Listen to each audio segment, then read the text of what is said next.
Okay, students, now in this video of class 10, we are going to discuss chapter number 3, that is very important according to board examination point of view. The chapter is acid, base and salt. तो इसमें हम discuss करने वाले हैं what is acid, what is base, what are salts and what are their properties. तो इस particular video में आज हमारा पूरा फोकस रहेगा what are acid, its properties and its preparation. तो हम डिस्कस करते हैं with the definition of acid कि एसिड क्या होता है. देखो, एसिड वो सब्सटेंस होते हैं जिनके अंदर हाइड्रोजन आयन प्रेजेंट होता है. The substance which contain hydrogen ion are said to be acid. लेकिन ये डेफिनेशन अभी इनकम्प्लीट है क्योंकि ऐसे बहुत सारे सब्सटेंसेस होते हैं जिनके अंदर हाइड्रोजन आयन होता है बट वो एसिड नहीं होते.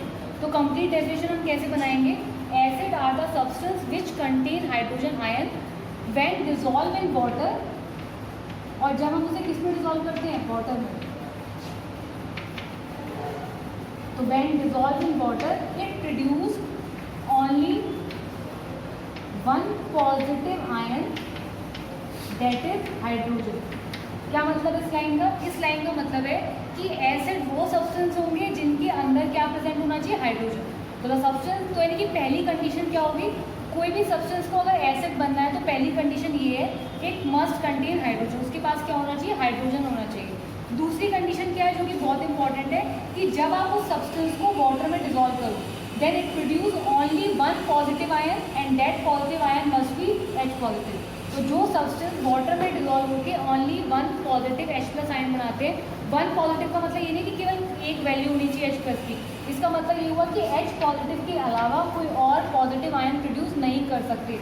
Neither Na positive, Ca positive, K positive, Ca2 positive, copper 2 positive, lead Pb2 positive, कोई भी आयन प्रोड्यूस नहीं हो सकता. केवल क्या प्रोड्यूस होगा? H positive. It is the only ion which will produce when dissolve in water. तो acid are the substance which when dissolve in water produce H+ ion. ये हमारी डेफिनेशन हो गई एसिड की. इस डेफिनेशन को और आगे बढ़ाते हैं. अब देखो होता क्या है कि जब आप एसिड को वाटर में डिसॉल्व करोगे तो H+ आयन बनाएगा और ये H+ आयन फर्दर प्रोड्यूस करता है एक और आयन जो कि पॉजिटिव आयन होता है which is H3O positive. And this H3O positive is called hydronium ion. क्या बोलते हैं इस H3O positive को? This H3O positive is called hydronium ion. तो हमने अभी जितना भी डेफिनेशन में पढ़ा उसको हम कंक्लूड करें, बाइंड अप करें तो हम बोल सकते हैं the substance which when dissolved in water produce H+ as a only positive ion and it produce H3O positive means hydronium ion. तो जो सब्सटेंस वाटर में डिसॉल्व होकर हाइड्रोनियम आयन बनाएंगे उन सब्सटेंसेस को हम क्या बोलते हैं? Acid. That substances are called acid. Example ले सकते हो क्योंकि बहुत फेमिलियर है इस टॉपिक से. जैसे HCl. HCl when dissolve in water. आप जब HCl को वाटर में डिसॉल्व करते हो तो क्या होगा? It become ionise. देखो दो वर्ड होते हैं, हमने वर्ड सीखे थे कौन से चैप्टर में? केमिकल बॉन्डिंग में. एक होता है आयनाइजेशन, एक होता है डिसोसिएशन. ठीक है, तो आयनाइजेशन और डिसोसिएशन में क्या डिफरेंस होता है? देखो डिसोसिएशन का मतलब होता है ब्रेक डाउन. जब आयंस क्या होंगे? ब्रेक होंगे. तो जब आयंस ब्रेक होते हैं तो उसको हम क्या बोलते हैं? डिसोसिएशन. जैसे NaCl जब Na पॉजिटिव और Cl नेगेटिव में ब्रेक होगा तो हम उसके लिए जो वर्ड यूज़ करते हैं that is called dissociation. Ionisation का मतलब होता है formation of ion. Formation of ion किस में होते हैं? हमेशा कोवलेंट कंपाउंड्स में. वैसे तो हमने पढ़ रखा है कि covalent compound does not form ion, लेकिन कुछ पोलर कोवलेंट कंपाउंड ऐसे होते हैं जो वैसे तो आयन्स प्रोड्यूस नहीं करते. It exist in the form of molecules but when dissolve in water these polar covalent compound converted into ions and these polar covalent compound which produce ion when dissolved in water. The process is called ionization. मतलब इस topic से हमने क्या सीखा? इस topic से हमने सीखा कि दो प्रोसेस होते हैं जिसमें आयन्स हमें मिलते हैं. पहला प्रोसेस होता है डिसोसिएशन. ये डिसोसिएशन का जो प्रोसेस होता है वो जनरली होता है किसके लिए? आयनिक कंपाउंड्स के लिए. आयनिक कंपाउंड्स जब आयन्स में ब्रेक होते हैं that process is called dissociation. और जब पोलर कोवलेंट कंपाउंड्स को वाटर में डिसॉल्व करने पर आयंस प्रोड्यूस होते हैं that process is called ionisation. अब हम आते हैं back to the topic that is HCl plus water. तो when HCl dissolve in water, HCl कैसा कंपाउंड है? HCl है कोवलेंट कंपाउंड. कोवलेंट की कैटेगरी में भी कैसा कंपाउंड है, पोलर कोवलेंट कंपाउंड। तो जब polar covalent compound water molecule के साथ में रिएक्शन करेगा या वाटर के अंदर डिसॉल्व हो जाएगा, तो यहाँ पे जो प्रोसेस होगा वो कौन सा होगा, आयनाइजेशन। आफ्टर आयनाइजेशन H+ क्या हो, HCl क्या हो जाएगा, it will form ions. Ionisation का मतलब होता है फॉर्मेशन ऑफ आयन। तो हम बोल सकते हैं when HCl dissolve in water it produce ions. और कौन कौन से आयन बनाएगा, H+ एंड Cl-, H+ और Cl- आयन बनाएगा। और जो ये H+ आयन है ये फर्दर वाटर से रिएक्शन करके क्या बनाएगा, H3O+ which is called hydronium ion. तो इसका ये मतलब हुआ कि जब भी एसिड को वाटर में डिसॉल्व करते हैं इट फॉर्म आयंस। वो क्या बनाता है, आयंस बनाता है। ये भी बोल सकते हो when acid dissolve in water it become ionise. वो क्या हो जाता है, आयनाइज हो जाता है। तो कोई एसिड स्ट्रॉन्ग है या वीक है ये उस किस पे डिपेंड करेगा, स्ट्रेंथ ऑफ एसिड हमेशा डिपेंड करती है उसकी आयनाइजिंग पावर पे। जो एसिड ज़्यादा आयनाइज हो जाएगा वो स्ट्रॉन्ग होगा और जो एसिड कम आयनाइज होगा वो क्या होगा, वीक होगा। जैसे इस पर्टिकुलर एग्जांपल में यू कैन सी HCl ने, अगर मैं यहाँ पे कुछ एज्यूम करके चलूँ कि आपने HCl का एक मॉलिक्यूल डिसॉल्व किया, if you dissolve 1 molecule of HCl in water, तो if on dissolving 1 molecule of HCl in water it produce only 1 H+ ion. अगर कोई एसिड का एक मॉलिक्यूल एक H+ आयन बना रहा है तो वो वाटर से रिएक्शन करके एक हाइड्रोनियम आयन ही बनाएगा। यानी कि जितने H+ आयन बनते हैं फर्दर वही कन्वर्ट होते हैं किसमें, हाइड्रोनियम आयन में। एक और एग्जांपल ले सकते हैं इसको और क्लियर करने के लिए।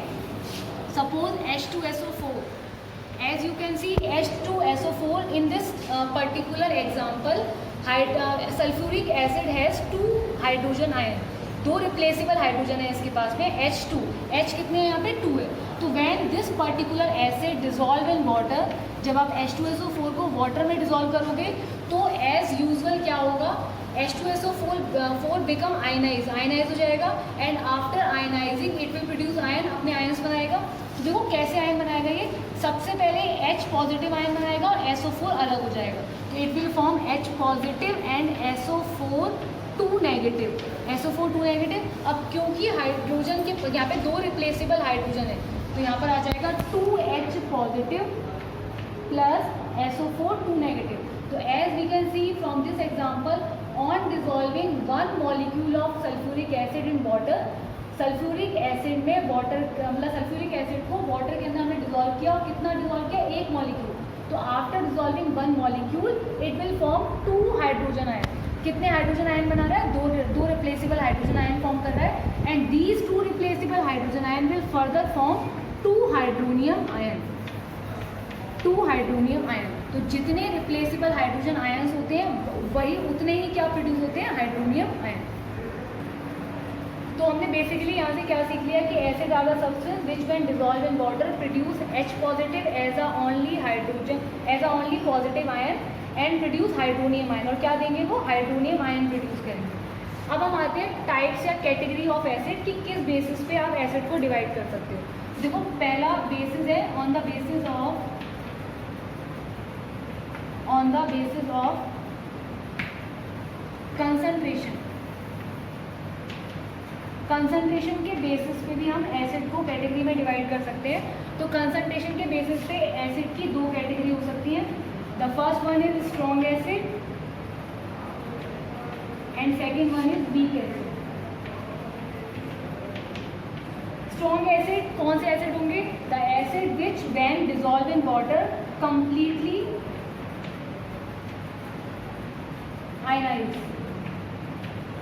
वो एसिड जिसको वाटर में डिसॉल्व होने पे वो कम्प्लीटली आयनाइज हो जाते हैं। अब देखो 100% एफिशिएंसी तो किसी भी सब्सटेंस की नहीं होती, इसलिए हम यहाँ पे एक और वर्ड लगाते हैं, ऑलमोस्ट कम्प्लीटली आयनाइज। ऑलमोस्ट का मतलब 99% तक ये एसिड क्या होता है, वाटर में डिसॉल्व हो जाता है। So the substance which when dissolve in water almost completely ionize, these type of substance are called strong acid. आप और अच्छे से बता सकते हो द सब्सटेंस, जैसे स्ट्रॉन्ग एसिड क्या होंगे, जिसके मॉलिक्यूल्स किस में कन्वर्ट हो जाएंगे, जिसके ऑलमोस्ट सारे मॉलिक्यूल कन्वर्ट हो जाते हैं आयंस में। तो स्ट्रॉन्ग एसिड का एग्जांपल क्या होगा, सल्फ्यूरिक एसिड H2SO4 ये स्ट्रॉन्ग एसिड होता है, HNO3 स्ट्रॉन्ग एसिड है, HCl स्ट्रॉन्ग एसिड है। These are the basic examples of the acids which are strong acid, और ये तीनों के तीनों प्रोडक्ट इंपॉर्टेंट है, ठीक है। तो ये वो एसिड होते हैं जो कम्प्लीटली आयनाइज हो जाते हैं, जैसे H2SO4 HNO3 एसिड। आप यहाँ पे कंसंट्रेशन हटा के स्ट्रेंथ भी लिख सकते हो, स्ट्रेंथ मतलब इसकी स्ट्रेंथ ज़्यादा है या कम है तो उसके बेसिस पे, ठीक है। तो the strong acid are the acid which almost completely ionise या dissociate the substance which almost completely dissociate when dissolve in water. कब होते हैं? जब वाटर में क्या करते हैं, हम इन्हें डिसॉल्व करते हैं। एग्जाम्पल H2SO4 HNO3 और HCl। और एक और इम्पॉर्टेंट चीज, जितने भी स्ट्रॉन्ग एसिड होते हैं ये, क्योंकि ऑलमोस्ट सारा का सारा पार्ट इनका किस में, मतलब ये पहले किसकी फॉर्म में होते हैं, ये पहले होते हैं मॉलिक्यूल की फॉर्म में, लेकिन जब इनको वाटर में डिसॉल्व करते हैं तो किस में कन्वर्ट हो जाते हैं, आयंस में। तो ऑलमोस्ट सारे मॉलिक्यूल किस में कन्वर्ट हो जाते हैं, आयंस में। इनकी यही खास बात है, ऑलमोस्ट ऑल मॉलिक्यूल, ऑलमोस्ट का मतलब रह जाएंगे तो एक दो मॉलिक्यूल रह जाएंगे, वरना ऑलमोस्ट सारे मॉलिक्यूल कन्वर्ट हो जाते हैं आयंस में। तो it produce higher concentration of, ये हायर कंसंट्रेशन प्रोड्यूस करते हैं किसकी, H पॉजिटिव आयंस की। जब सारे मॉलिक्यूल आयन में कन्वर्ट हो जाएंगे तो हर मॉलिक्यूल के पास में एक H+ है। मान लो आपके पास 10 मॉलिक्यूल है और 10 के 10 मॉलिक्यूल आयंस में कन्वर्ट हो गए, तो सारे मॉलिक्यूल जब आयन में कन्वर्ट होंगे तो वो 10 H पॉजिटिव बनाएंगे। तो क्योंकि सारे के सारे मॉलिक्यूल आयन में कन्वर्ट हो चुके हैं और हायर कंसंट्रेशन हो रहा है किसका, H पॉजिटिव आयन का, that is why these acids are called strong acid. तो अब इन दोनों फैक्टर्स को जोड़ के हम अपनी डेफिनेशन बना सकते हैं। The strong acid are the acid which when dissolve in water, मतलब जब आप इनको किस में डिसॉल्व करते हो, वाटर में, ऑलमोस्ट कम्प्लीटली डिसोशिएट, क्या हो जाते हैं, कम्प्लीटली डिसोशिएट हो जाते हैं। And produce higher concentration of H+ ion, और क्या प्रोड्यूस करते हैं, H+ आयन की हायर कंसंट्रेशन को प्रोड्यूस करते हैं। Examples of strong acid are H2SO4 which is sulphuric acid, HNO3 nitric acid which is HNO3 and HCl which is hydrochloric acid. Now we are moving to our next topic which is weak acid. Just सारे points को opposite करके हमारा weak acid बन जाएगा। Weak acid are the acid which when dissolve in water partially dissociate into ions। क्या होते हैं, ions में partially dissociate होते हैं।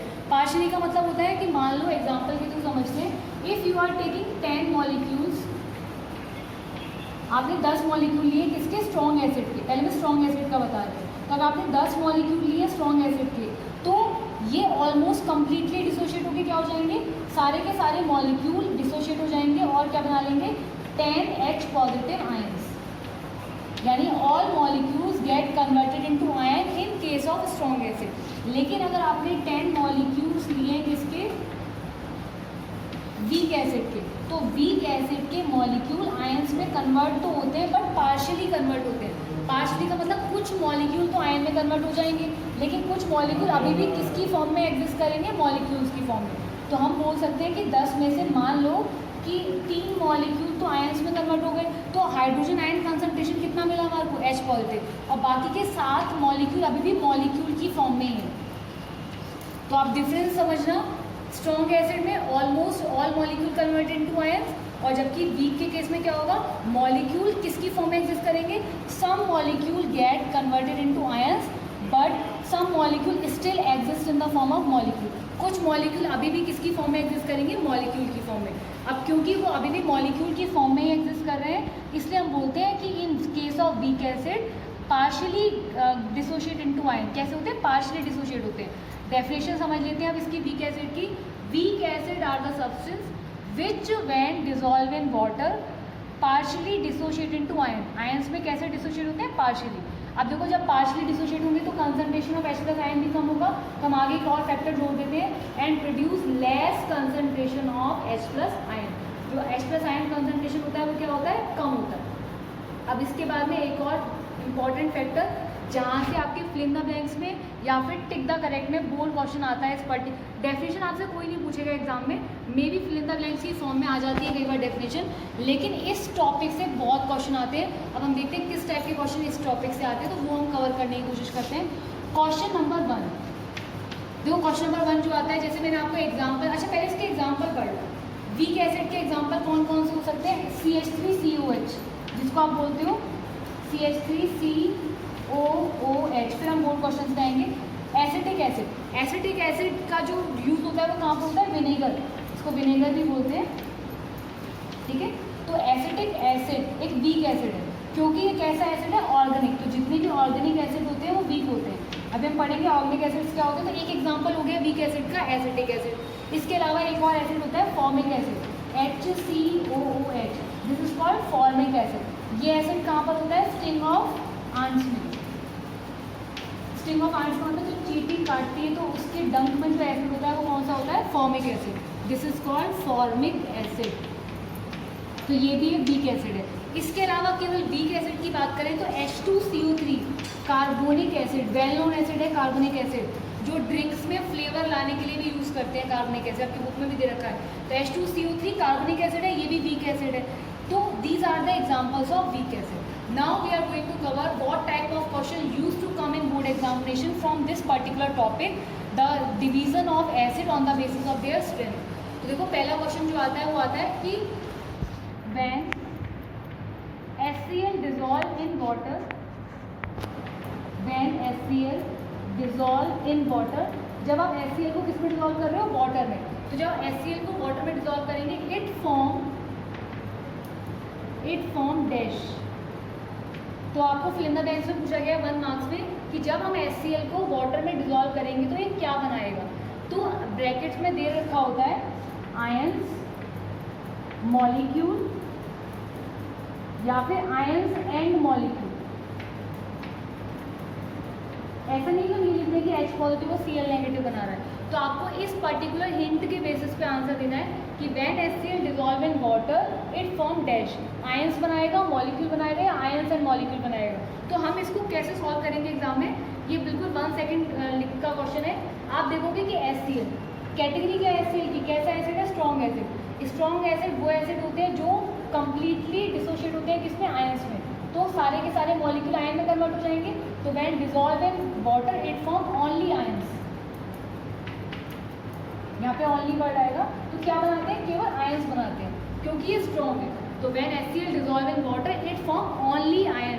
अच्छा, एग्जाम में कंफ्यूज करने के लिए वो आयन वर्ड भी देगा, लेकिन आपको यहाँ से क्या चूज करना है, ओनली आयन, क्योंकि सारे मॉलिक्यूल किस में कन्वर्ट हो चुके होंगे, आयंस में। इसके अलावा एक और एग्जाम्पल ले लेते हैं इसी में। HCl की जगह हमने ले लिया कार्बोनिक एसिड H2CO3। तो carbonic acid when dissolve in water it form dash. तो देखो क्या बनाएगा, कार्बनिक एसिड कैसा एसिड है, वीक एसिड। जब वीक एसिड को वाटर में डिसॉल्व करोगे तो वीक एसिड की डेफिनेशन क्या होती है, it partially dissociate into ions. ये क्या होता है, पार्शियली डिसोशिएट होता है आयंस में। पार्शियली का मतलब कुछ मॉलिक्यूल आयंस की फॉर्म में कन्वर्ट हो जाते हैं और कुछ स्टिल एग्जिस्ट करते हैं मॉलिक्यूल की फॉर्म में। तो व्हेन कार्बनिक acid dissolve in water it form ions and molecule. ये दोनों चीज़ें बनाता है, आयंस भी बनाता है और कुछ मॉलिक्यूल अपनी फॉर्म में रह जाते हैं, it will form ions and molecule. तो ध्यान रखना, वीक एसिड के केस में आंसर हमेशा क्या आता है, आयंस एंड मॉलिक्यूल, और स्ट्रॉन्ग एसिड के केस में आंसर क्या आएगा, आयंस, ओनली आयंस। अब देखो नेक्स्ट कैटेगरी में पढ़नी है एसिड की, कि एसिड कैसे डिवाइड हो सकते हैं। तो दूसरी कैटेगरी है on the basis of there source, अपने सोर्स के बेसिस पे। तो सोर्स के बेसिस पे हम एसिड को कैसे कैटेगराइज कर सकते हैं। तो on the basis of source we can divide acid into 2 categories. First one is organic acid and second one is mineral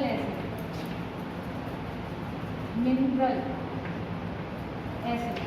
So we can divide acid on the basis of their sources, organic acid and mineral acid.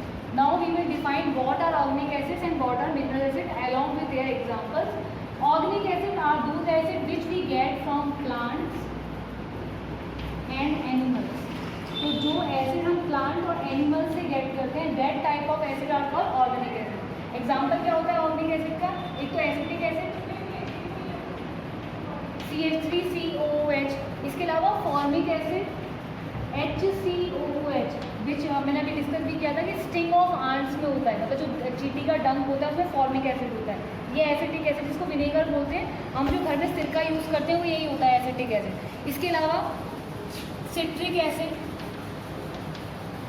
ठीक है। जितने भी जो सार fruits होते हैं, जो खट्टे फ्रूट्स होते हैं, उनमें सिट्रिक एसिड होता है।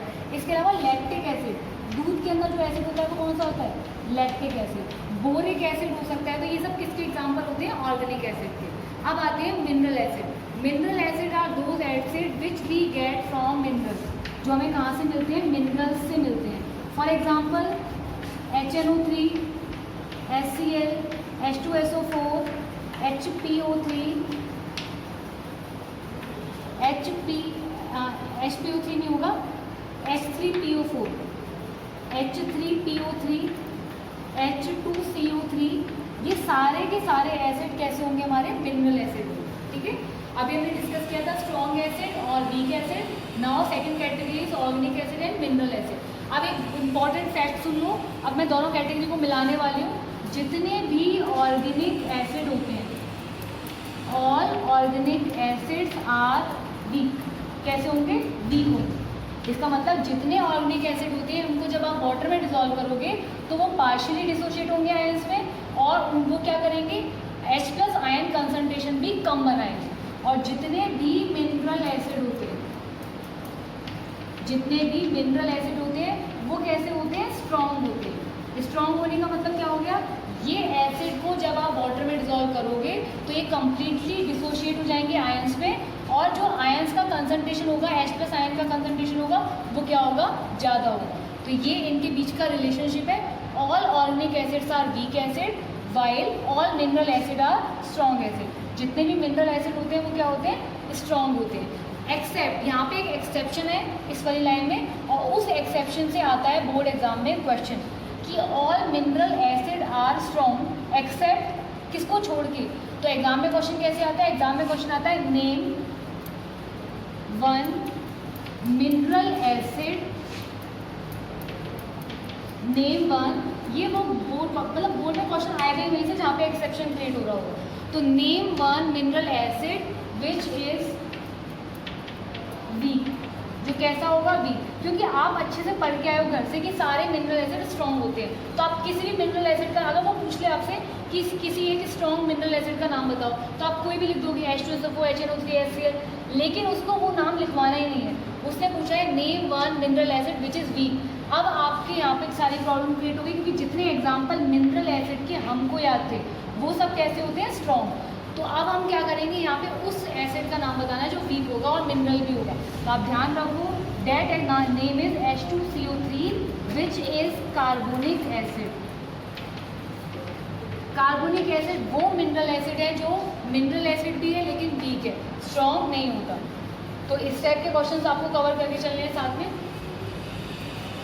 अब देखो नेक्स्ट हमारा डिवीजन होगा, कैटेगरी बनानी है एसिड की। नेक्स्ट कैटेगरी हो जाएगी on the basis of there basicity. अब हम एसिड को डिवाइड करने वाले हैं उनकी बेसिसिटी की बेसिस पे। बेसिसिटी क्या होती है, the number of hydrogen ions produce when one molecule of the acid dissolve in water. जब आप एसिड के एक मॉलिक्यूल को वाटर में डिसॉल्व करते हो तो जितने H+ आयन बनते हैं, या फिर आप कह सकते हो जितने H3O पॉजिटिव आयन बनते हैं, तो जितने H+ या H3O पॉजिटिव आयंस प्रोड्यूस होंगे, that is called the basicity of that N acid. उस एसिड की क्या बोलेंगे, उसे बेसिसिटी। तो एसिड के एक मॉलिक्यूल को वाटर में डिसॉल्व करने पर जितने H+ या H3O पॉजिटिव आयन बनेंगे, that is called the basicity of acid. तो किसी भी एसिड की 3 बेसिसिटीज हो सकती हैं। First one is monobasic, second one is dibasic, and third one is tribasic.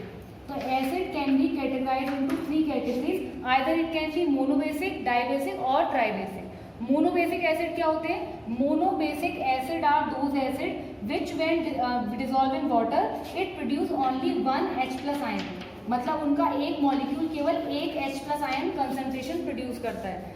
Dibasic का मतलब क्या होता है, these are the acid which when dissolved in water then their one molecule produce 2 H positive ions, जिनका एक molecule 2 H+ ion produce करता है।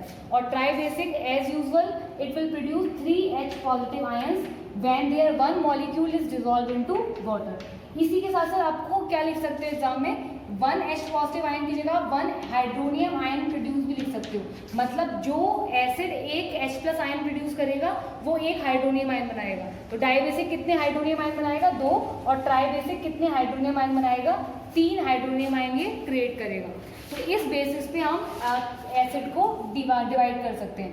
अच्छा, इस कैटेगरी में एग्जांपल्स अगर हम पढ़ें तो आप देखो मोनोबेसिक, डाइबेसिक और ट्राइबेसिक का एग्जांपल अगर मैं बताऊं तो यहाँ पे मैं कुछ एसिड्स को रैंडमली लाइन वाइज लिख रही हूँ, फिर हम आइडेंटिफाई करने की कोशिश करेंगे कौन सा एसिड डाइबेसिक है, कौन सा ट्राइबेसिक है और कौन सा monobasic. HCl, HNO3, H2SO4, H2CO3, ठीक है, CH3COOH that is acetic acid, HCOOH और कुछ ले लेते हैं H3PO4 that is phosphoric acid, एक और ले लेते हैं H2SO3 और एक लास्ट वन ले लेते हैं H3PO3। आज हम इन सब एसिड्स को ट्राई करके देखते हैं कि which one is dibasic, tribasic और मोनोबेसिक। तो स्टार्ट करते हैं सबसे पहले HCl से। HCl को जब आप वाटर में डिसॉल्व करोगे तो ये एक हाइड्रोजन आयन प्रोड्यूस करेगा, तो इसकी बेसिसिटी कितनी हो गई? इसकी बेसिसिटी हो गई 1। तो HCl when dissolve in water produce 1 H+ ion, that is why it is monobasic. Similarly HNO3 को जो आप वाटर में डिसॉल्व करोगे तो ये एक हाइड्रोजन आयन प्रोड्यूस करेगा, तो इसकी बेसिसिटी भी क्या हो गई? 1। It is also monobasic. H2SO4 को जो आप वाटर में डिसॉल्व करोगे तो ये 2 हाइड्रोनियम आयन प्रोड्यूस करेगा, तो बेसिसिटी हो गई इसकी 2। सिमिलरली कार्बोनिक एसिड को जब वाटर में डिसॉल्व करेंगे तो 2 हाइड्रोजन आयन प्रोड्यूस करेगा। H2SO3 को वाटर में डिसॉल्व करेंगे H2SO3 को तो कितने? 2। तो यहाँ से हमें ऐसा लग रहा है कि जितने हाइड्रोजन होते हैं, जितने हाइड्रोजन है उतनी ही क्या होती है उसकी बेसिसिटी। जैसे यहाँ पे सल्फ्यूरस एसिड है, H2SO3 क्या होता है? Sulphurous acid. तो यहाँ बेसिसिटी कितनी है? हाइड्रोजन 2 है तो बेसिसिटी भी 2 है। HCl hydrogen 1 basicity 1, hydrogen 1 basicity 1, hydrogen 2 basicity क्या हो गई? 2, हाइड्रोजन 2 बेसिसिटी 2। तो ऐसा एजम्पशन लग रहा है दिमाग में कि ये डेफिनेशन बन सकती है कि जितने हाइड्रोजन होंगे उतनी क्या होगी उसकी बेसिसिटी, बट एक्चुअल में ये डेफिनेशन रॉन्ग है क्योंकि ऐसा नहीं होता। अब आप देखो HCl3COH, इसमें कितने हाइड्रोजन है? 3 + 1 4, लेकिन इसकी बेसिसिटी क्या होती है? बेसिसिटी होती है 1। क्यों? क्योंकि इन 4 हाइड्रोजन में से केवल एक ही हाइड्रोजन है जो क्या होता है? आयनाइज होता है। HCOH, इसकी बेसिसिटी भी क्या होती है? 1। H3PO4, इसकी बेसिसिटी क्या होती है? 3। जहाँ पे 3 है तो 3 बेसिसिटी हो जाती है, लेकिन H3PO3 में बेसिसिटी क्या होती है? 2। तो फिर आप कैसे पता करेंगे कि क्या बेसिसिटी होनी चाहिए? जब ये वाला रूल भी फ्लॉप हो रहा है तो देखो एक्चुअल में क्या होता है, जहाँ पर भी ऑक्सीजन प्रेजेंट होती है तो जो हाइड्रोजन ऑक्सीजन से कनेक्टेड होगा only that particular hydrogen will ionize. For example CH3COH का अगर मैं स्ट्रक्चरल फॉर्मूला बनाऊं तो स्ट्रक्चरल फॉर्मूला अगर हम इसका बनाते हैं तो ये आ जाएगा CH3C_O और OH। तो ये CH3COH का स्ट्रक्चरल फॉर्मूला है। तो यहाँ पे देखो कौन सा हाइड्रोजन है जो ऑक्सीजन से कनेक्टेड है, तो only this particular hydrogen is connected to oxygen. तो ये जब हम वाटर में डिसॉल्व करेंगे तो सारे के सारे हाइड्रोजन अपने प्लेस पे रहेंगे, बस यही हाइड्रोजन क्या हो जाएगा? आयनाइज हो जाएगा। तो इसकी बेसिसिटी क्या हो जाती है? 1। एक और एग्जाम्पल समझो HCOOH, तो HC_O और OH, तो कौन सा हाइड्रोजन है जो ऑक्सीजन से कनेक्टेड है? Only that hydrogen. तो ये हाइड्रोजन को जब वाटर में डिसॉल्व करेंगे तो जब फॉर्मिक एसिड को वाटर में डिसॉल्व करेंगे तो ये हाइड्रोजन क्योंकि ऑक्सीजन से कनेक्टेड है तो ये डिसॉल्व हो जाएगा वाटर में, आयंस प्रोड्यूस करेगा, तो एक ही हाइड्रोजन अलग होगा तो यहाँ से केवल एक हाइड्रोजन आयन कंसंट्रेशन हो जाएगी, तो इसकी बेसिसिटी हो जाएगी 1। एक और एग्जाम्पल ले लेते हैं फॉस्फोरिक एसिड का। फॉस्फोरिक एसिड का फॉर्मूला होता है H3PO4। इसका स्ट्रक्चरल फॉर्मूला बनाए तो फॉस्फोरस के अकॉर्डिंग P_O और कितने हाइड्रोजन है हमारे पास? 3। तो यहाँ पे H, यहाँ पे ऑक्सीजन ऑक्सीजन और ऑक्सीजन, क्योंकि 4 ऑक्सीजन है तो 1 2 3 4 और कितने हाइड्रोजन है हमारे पास? 3। तो H H एंड H। तो ये किसका स्ट्रक्चरल डायग्राम हो गया? फॉस्फोरिक एसिड का। तो वो हाइड्रोजन जो किससे कनेक्टेड है? ऑक्सीजन से, only that particular hydrogen will ionize. तो ऐसे 3 हाइड्रोजन है तो इसकी बेसिसिटी कितनी हो जाएगी? 3 हो जाएगी। ठीक है, अब एक और लास्ट एग्जांपल ले लेते हैं H3PO3 का। एक और एग्जांपल ले लेते हैं H3PO3 which is phosphorous acid. इसका स्ट्रक्चरल डायग्राम अगर आप देखो तो P डबल बॉन्ड O, कितने ऑक्सीजन है 3, तो single bond single bond single bond. और कितने हाइड्रोजन हमारे पास, यहाँ पे देखो 3 हाइड्रोजन है और मैंने 4 ऑक्सीजन बना दिए जबकि 3 है, तो ये वाला जो ऑक्सीजन है इसको मैं हटा देती हूँ। आप देख लो, एक फॉस्फोरस है, 3 ऑक्सीजन है मेरे पास में और 3 हाइड्रोजन है, तो ये हाइड्रोजन यहाँ से अटैच होगा, ये हाइड्रोजन यहाँ से अटैच होगा, सिंगल बॉन्डेड विद ऑक्सीजन, और ये जो हाइड्रोजन है वो डायरेक्टली अटैच होगा P के साथ में। अब जो हाइड्रोजन ऑक्सीजन के साथ कनेक्टेड है ओनली वही हाइड्रोजन क्या होगा, आयनाइज होगा। तो यहाँ पे केवल ऐसे दो, अब ये हाइड्रोजन नहीं हो सकता क्योंकि ऑक्सीजन से कनेक्टेड नहीं है, तो यहाँ पे इसकी बेसिसिटी क्या हो जाएगी, बेसिसिटी हो जाएगी 2। जबकि इसमें 3 हाइड्रोजन है लेकिन रिप्लेसेबल कितने हैं, आयनाइज कितने होंगे, केवल 2, that is why the basicity is 2। ठीक है, तो इसका मतलब बेसिसिटी डिपेंड करती है कि कितने रिप्लेसेबल हाइड्रोजन है जो आयनाइज हो सकते हैं। ठीक है, अब लास्ट कैटेगरी हमारी जो बची है वो है on the basis of volatility, volatile nature बोल सकते हो कि वॉलेटाइल नेचर के बेसिस पर हम 2 कैटेगरी बना सकते हैं। एक वो एसिड जो वॉलेटाइल होंगे, एक वो एसिड जो नॉन वॉलेटाइल होंगे। तो आप इजीली याद रख सकते हो, जो एसिड वॉलेटाइल होंगे उनका जो बॉइलिंग पॉइंट होगा वो लो होगा, लो बॉइलिंग पॉइंट। तो बॉइलिंग पॉइंट लो होने का मतलब क्या होगा, वो जल्दी वेपर्स में कन्वर्ट हो जाएंगे। और जो एसिड नॉन वॉलेटाइल होंगे उनका जो बॉइलिंग पॉइंट होगा वो क्या होगा, हाई बॉइलिंग पॉइंट। तो हाई बॉइलिंग पॉइंट का मतलब क्या हो गया कि जब आप इन्हें हीटअप करोगे तो ये इजीली वेपर्स में कन्वर्ट नहीं होते। तो द वॉलेटाइल नेचर के बेसिस हमने डिवाइड किया, acid can be categorize into 2 categories, volatile acid the one which have low boiling point, non volatile acid are the one which have high boiling point. easily convert into vapor, easily does not convert into vapors. Example of volatile acid HCl, HCl एक volatile acid है, जल्दी vapour में convert हो जाता है। Nitric acid although strong है लेकिन फिर भी क्या होता है, इजीली वेपराइज हो जाता है। सबसे स्ट्रॉन्ग नॉन वॉलेटाइल एसिड कौन सा है, H2SO4। H2SO4 का जो बॉइलिंग पॉइंट होता है वो बहुत हाई होता है। तो कंपेयर करके देखें तो H2SO4, HCl और HNO3 तीनों स्ट्रॉन्ग होते हैं, बट HCl और HNO3 वॉलेटाइल होते हैं, जबकि H2SO4 क्या होता है, नॉन वॉलेटाइल। एग्जाम में कैसे पूछ सकता है, name one acid which is strong but volatile, strong भी है और वॉलेटाइल भी है, तो HCl। Name one acid which is strong but non volatile, तो स्ट्रॉन्ग भी है और नॉन वॉलेटाइल होगा तो क्या होगा, H2SO4। Next topic is preparation of acid. आप कैसे एसिड को प्रिपेयर कर सकते हो, तो आप देखो बेसिकली 3 मेन प्रिपरेशन होती है एसिड की। First preparation is reaction with, या फिर डायरेक्ट लिख सकते हैं by direct synthesis, by synthesis. तो पहला तरीका क्या है एसिड फॉर्म करने का, बाय सिंथेसिस। बाय सिंथेसिस का मतलब है कि हम क्या करेंगे, हम यहाँ पे डायरेक्टली 2 कंपाउंड्स को रिएक्ट करके एक नया कंपाउंड बना देंगे, जैसे H2 plus Cl2 gives 2HCl। ठीक है, तो H2 और Cl2 मिलकर क्या बना रहा है, 2HCl। H2 प्लस Br2, आपने हाइड्रोजन गैस ली, ब्रोमीन गैस ली, मिला के क्या बना दिया, 2HBr। तो ये दोनों एग्जाम्पल किसके हो सकते हैं, सिंथेसिस के। When 2 compound directly combine and form a new acid that is called synthesis. Synthesis का मतलब होता है the compound which is form by it's constituent. Constituent का मतलब क्या होता है, जैसे HCl है, HCl में हाइड्रोजन और क्लोरीन के अलावा कुछ नहीं है, तो आपने हाइड्रोजन और क्लोरीन को डायरेक्टली मिला के क्या बना दिया, HCl। तो क्योंकि ये रिएक्शन में उसके कॉन्स्टिट्यूएंट पार्टिकल रिएक्शन करके अपना कंपाउंड बना रहे हैं, तो that particular reaction is called synthesis. दूसरी रिएक्शन क्या होती है, by the action of water, by the action of water on non-metallic oxides, by the action of water on non-metallic oxide। non-metallic oxide कौन कौन से हो सकते हैं, जैसे SO2, जैसे CO2, SO3 और P2O5 फॉस्फोरस पेंटा ऑक्साइड। जब SO2 को वाटर में डिजोल्व करोगे तो ये बनाएगा सल्फ्यूरस एसिड, सल्फ्यूरस। जब आप CO2 को वाटर में डिजोल्व करोगे तो it will form carbonic acid.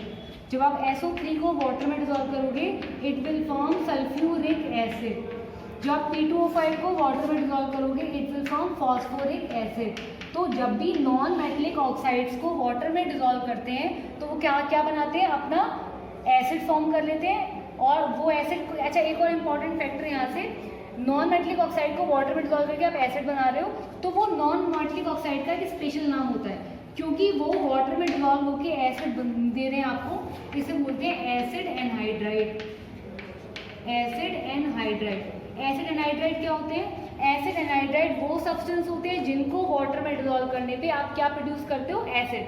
तो what is the acid anhydride for phosphoric acid? Phosphoric acid का एसिड एनहाइड्राइड क्या होगा?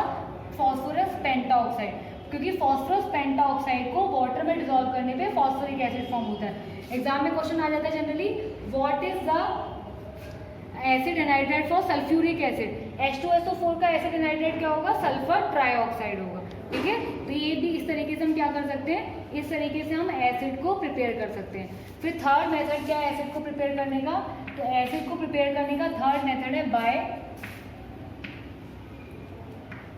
द रिप्लेसमेंट, या फिर हम करा सकते हैं बाय द सॉल्ट्स। आप सॉल्ट से बना सकते हो। सॉल्ट से कैसे एसिड बना सकते हैं? जैसे NaCl की रिएक्शन कराई मैंने H2SO4 के साथ, तो जब NaCl को H2SO4 से रिएक्शन कराओगे तो ये क्या बनाएगा? टेम्परेचर अगर 200 डिग्री सेल्सियस से कम होगा, if temperature is less than 200 degree Celsius then it will form Na2SO4, sorry 200 degree Celsius से कम होगा तो ये बनाएगा NaHSO4 plus HCl। NaCl plus H2SO4, temperature 200 से कम है तो क्या बनाएगा? NaHSO4 प्लस क्या बनाएगा? साथ में HCl बनाएगा। रिएक्शन ऑल्सो बैलेंस नहीं है, आप बैलेंस कर लेना। लेकिन अगर NaCl को आप रिएक्शन कराओ H2SO4 से, टेम्परेचर ज़्यादा 200 डिग्री सेल्सियस से ज़्यादा, तो बनाएगा Na2SO4 प्लस HCl। Na2SO4 के साथ में HCl बनाएगा, मतलब लेस देन 200 पे NaHSO4 बनता है, इसका नाम होता है सोडियम बाईसल्फेट, और ग्रेटर देन 200 पे सोडियम सल्फेट बनाएगा। तो हम बोल सकते हैं कि जो सॉल्ट्स होते हैं वो दूसरे एसिड के साथ में, यहाँ पे H2SO4 कैसा एसिड है? नॉन वॉलेटाइल, तो सॉल्ट्स नॉन वॉलेटाइल एसिड के साथ में रिएक्शन करके एक और एसिड बना रहे हैं विच इज वॉलेटाइल। तो हम क्या, एग्जाम में क्वेश्चन कैसे आएगा? एग्जाम में क्वेश्चन आएगा right the reaction which involve preparation of a volatile acid from a non volatile acid. एक ऐसी रिएक्शन लिखो जहां पर एक वॉलेटाइल एसिड बन रहा हो एक नॉन वॉलेटाइल एसिड से। तो आप ये वाला एग्जांपल लिख सकते हो। इसके अलावा आप NaCl की जगह पे NaNO3 ले लोगे तो वहाँ पे क्या बन जाएगा? वहाँ बन जाएगा HNO3, क्या फॉर्म हो जाएगा? नाइट्रिक एसिड फॉर्म हो जाएगा। ठीक है, तो ये हमारी क्या थी? प्रिपरेशन। अब हम आते हैं प्रॉपर्टीज ऑफ एसिड। एसिड की क्या प्रॉपर्टीज होती है? तो एक प्रॉपर्टी तो आपको सबको पता है एसिड की, विच when dissolve in water produce, क्या प्रोड्यूस करता है? H पॉजिटिव आयन देता है, which give H positive ions and produce, और क्या प्रोड्यूस करता है? हाइड्रोनियम आयन प्रोड्यूस करता है। दूसरी प्रॉपर्टी क्या होती है एसिड की? एसिड जनरली सार होते हैं टेस्ट में, सार मतलब खट्टे, तो एसिड का जो टेस्ट होता है वो जनरली कैसा होता है? सार टेस्ट के होते हैं। फिर तीसरी प्रॉपर्टी क्या है? अगर आप एसिड पे लिटमस टेस्ट करो तो एसिड ब्लू लिटमस सॉल्यूशन को, it turn blue litmus solution into red litmus solution. ये ब्लू लिटमस सॉल्यूशन को किस पे चेंज कर देते हैं? Red litmus solution. फिर नेक्स्ट देखो दो प्रॉपर्टी और देने की बुक में, they change the colour of methyl orange from orange to red. Methyl orange का कलर ऑरेंज से क्या कर देते हैं? रेड कर देते हैं। फिर एक और इंडिकेटर दे रखा है, फिनोल्फथालीन का कलर पिंक से क्या कर देते हैं? कलरलेस। तो ये भी आप याद कर लेना, पर मोस्ट इंपॉर्टेंट टाइम पे blue litmus solution to red litmus solution. अब देखो कुछ एक्टिव प्रॉपर्टीज दे रखी हैं आपकी बुक में, बस ये लास्ट 2-3 प्रॉपर्टी हम और डिस्कस कर लेते हैं, then after we will start our worksheet. अब देखो बेसिक प्रॉपर्टी मैं बहुत जल्दी जल्दी कवर कर रही हूँ, सारी आपकी बुक्स में दे रखी है, आप वहीं से पढ़ सकते हो। तो अगर मान लो किसी कार्बोनेट की रिएक्शन कराओगे आप एसिड के साथ में, तो when acid react with carbonate it will produce salt, क्या बनाएंगे? सॉल्ट बनाएंगे, साथ में बनेगा H2O, और साथ में कौन सी गैस रिलीज होगी? Carbon dioxide gas will release which will turn lime water will be. तो when carbonates react with acid, it will form salt and water and release carbon dioxide gas. When acid react with nitrate के साथ में reaction कराओगे, तो जब acid की reaction nitrates के साथ में कराते हैं तो ये बनाते हैं सॉल्ट, वाटर एंड कौन सी गैस रिलीज होगी, यहाँ पे कोई भी गैस रिलीज नहीं होती और वाटर भी फॉर्म नहीं होता, इट विल फॉर्म HNO3, क्योंकि HNO3 एक स्ट्रॉन्ग एसिड है तो ये ब्रेक नहीं होता। तो आपके दिमाग में आ रहा होगा सर यहाँ पे CO2 गैस क्यों रिलीज हुई है, यहाँ पे NO2 क्यों रिलीज नहीं हो रही, क्योंकि यहाँ पे बनता है H2CO3, NaCl बन जाएगा, उसके अलावा क्या बचेगा H2CO3। H2CO3 क्या होता है, कार्बनिक एसिड विच इज वीक, वो ब्रेक हो जाता है H2 और CO2 में, लेकिन यहाँ पे बनता है HNO3 जो कैसा एसिड होता है, स्ट्रॉन्ग, और वो ब्रेक नहीं होता। नेक्स्ट प्रॉपर्टी, जब हम किसी भी इसकी एसिड की रिएक्शन कराते हैं सॉल्ट के साथ में, सल्फेट सॉल्ट के साथ में, तो सल्फेट सॉल्ट के साथ में रिएक्शन करने पे क्या बनाएगा, ये बनाएगा Na2SO4, तो ऐसे बनाएगा NaCl प्लस क्या बनाएगा H2SO4, H2SO4 भी ब्रेक नहीं होगा, मतलब सल्फेट्स के साथ में सल्फ्यूरिक एसिड बनाता है और नाइट्रेट के साथ में नाइट्रिक एसिड बनाता है। और नेक्स्ट प्रॉपर्टी, अगर सल्फाइड से रिएक्शन करें तो जैसे सोडियम सल्फाइड, तो सोडियम सल्फाइड की रिएक्शन अगर आप करते हो किसी भी एसिड से, तो it will form a salt that is NaCl plus water plus SO2 gas will release. कौन सी गैस रिलीज होती है, SO2 गैस रिलीज होती है, और ये वो गैस है जो पोटेशियम डाइक्रोमेट पेपर को क्या कर देती है, ऑरेंज से ग्रीन कर देती है। और क्या था वो उसका नाम, और एल्कलाइन को सॉरी जो पोटेशियम परमैंगनेट सॉल्यूशन को क्या कर देती है, पिंक से कलरलेस कर देती है। तो सल्फाइड से कौन सा रिलीज होगा, SO2, सल्फेट के साथ में सल्फ्यूरिक, नाइट्रेट के साथ में नाइट्रिक और कार्बोनेट के साथ में CO2 गैस रिलीज होती है। और लास्ट, अगर आप सल्फाइड से रिएक्शन कराते हो, सल्फाइड FeS के साथ में किसी एसिड की रिएक्शन कराओगे, it will form salt that is FeCl2 and which gas will release, hydrogen sulfide gas will release. This gas has rotten egg like smell, जिसकी स्मेल rotten egg like होती है। और क्या होता है इसका केमिकल टेस्ट, तो आपको पता है ब्लू एसिटेट पेपर को क्या कर देता है, लेड एसिटेट पेपर को ब्लू ब्लैक कर देता है। तो ये मैंने कुछ शॉर्टकट में आपको प्रॉपर्टीज बताई हैं एसिड की, कि when acid react with carbonate it will produce carbon dioxide gas which turn lime water milky.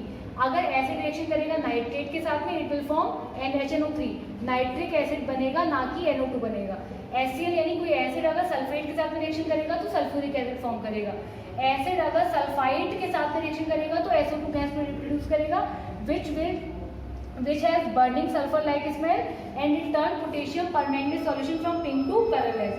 अगर कोई एसिड सल्फाइड के साथ में रिएक्शन करेगा तो H2S गैस रिलीज करेगा, जिसकी स्मेल होती है रोटन एग लाइक स्मेल, और जो क्या करता है लेड एसिटेट पेपर को ब्लू ब्लैक कर देता है। अब हम फटाफट से 1 मिनट के अंदर फटाफट बुक की वर्कशीट देख लेते हैं। N acid which contain 4 hydrogen but it is monobasic. एक ऐसे एसिड का नाम बताओ जिसमें 4 हाइड्रोजन होती है बट ये मोनोबेसिक होता है, मतलब रिलीज केवल 1 हाइड्रोजन करेगा। तो आंसर हो जाएगा acetic acid. An organic dibasic acid, एक ऐसा ऑर्गेनिक एसिड जो डाइबेसिक हो, तो आंसर हो जाएगा ऑक्सैलिक एसिड। ऑक्सैलिक एसिड का फॉर्मूला क्या होता है, COOH सिंगल बॉन्ड COOH। आप देख सकते हो यहाँ पे 2 हाइड्रोजन है जो ऑक्सीजन के साथ में कनेक्टेड है, तो ऑक्सैलिक एसिड में 2 रिप्लेसेबल हाइड्रोजन है, इसलिए डाइबेसिक होगा। वीक एसिड कंटेनिंग फॉस्फोरस, एक ऐसा एसिड जो वीक हो और जिसके अंदर फॉस्फोरस हो, तो आंसर हो जाएगा फॉस्फोरिक एसिड। एक स्ट्रॉन्ग नॉन वॉलेटाइल एसिड, तो क्या हो जाएगा, स्ट्रॉन्ग भी हो और नॉन वॉलेटाइल भी हो, sulphuric acid. Acidic oxide which dissolve in water, ऐसे एसिडिक ऑक्साइड जो वाटर में डिजॉल्व होते हैं तो उन्हें बोलते हैं acid anhydride. Compound which liberate H2S gas, H2S gas liberate करने वाले कंपाउंड क्या होते हैं, metal sulphides, sulphide SULPHIDE। Acid present in solid state, तो सॉलिड स्टेट में कौन सा एसिड होता है, phosphoric acid. An acid used to remove ink stains, ये आप देख सकते हो पीछे टेबल में दे रखा है। बेकिंग पाउडर, ये भी आप टेबल में से देख के कर सकते हो। Ion liberate when acid react with water, जब एसिड को वाटर से रिएक्शन करेंगे तो कौन सा आयन लिबरेट होगा, H पॉजिटिव आयन या फिर हाइड्रोनियम आयन।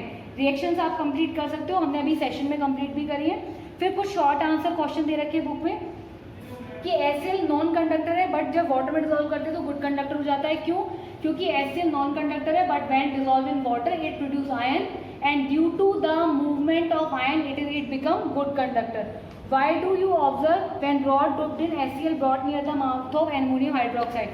जब HCl की रॉड को, HCl में किसी रॉड को डिप करके अमोनियम हाइड्रोक्साइड के पास लेके जाओगे तो क्या होगा, तो आपको पता है कि NH4Cl बन जाएगा। NH4Cl का मतलब क्या हो गया, अमोनियम क्लोराइड बन जाएगा और इसके क्या दिखाई देंगे, वाइट डेंस फ्यूम। तो हम लिखेंगे when a rod dipped in ammonium hydroxide come closer to ammonium, when a rod dipped in HCl come closer to ammonium hydroxide solution, it will form ammonium chloride and the white dense fume of ammonium chlorides are seen. Write one equation to prepare a more volatile acid from a non volatile acid. तो ये मैंने बताया था आपको कि ऐसी reaction बताओ जहाँ पे मोर वॉलेटाइल मतलब वॉलेटाइल एसिड बन रहा हो किसी नॉन वॉलेटाइल से। तो सल्फ्यूरिक एसिड से NaCl की रिएक्शन करा के आप HCl बना सकते हो, वरना देखो यहाँ लिखा भी हुआ होगा NaCl के साथ में, यहाँ पे लिखा हुआ मैं कर देती हूँ। NaCl की रिएक्शन H2SO4 के साथ में कराओगे तो क्या बनेगा, NaCl बनेगा और क्या बनेगा HCl। तो एक नॉन वॉलेटाइल से मोर वॉलेटाइल एसिड बन रहा है, तो ये आपका आंसर हो जाएगा। तो फूड स्टॉक में 2 आपको एसिड बताने, तो आपकी टेबल में दे रखा है, ये आपका होमवर्क है, ये आप खुद कंप्लीट करोगे। आई होप जो हमने एसिड वाला पार्ट कंप्लीट किया है वो आपको समझ में आ गया होगा। And in next video we will discuss about basis.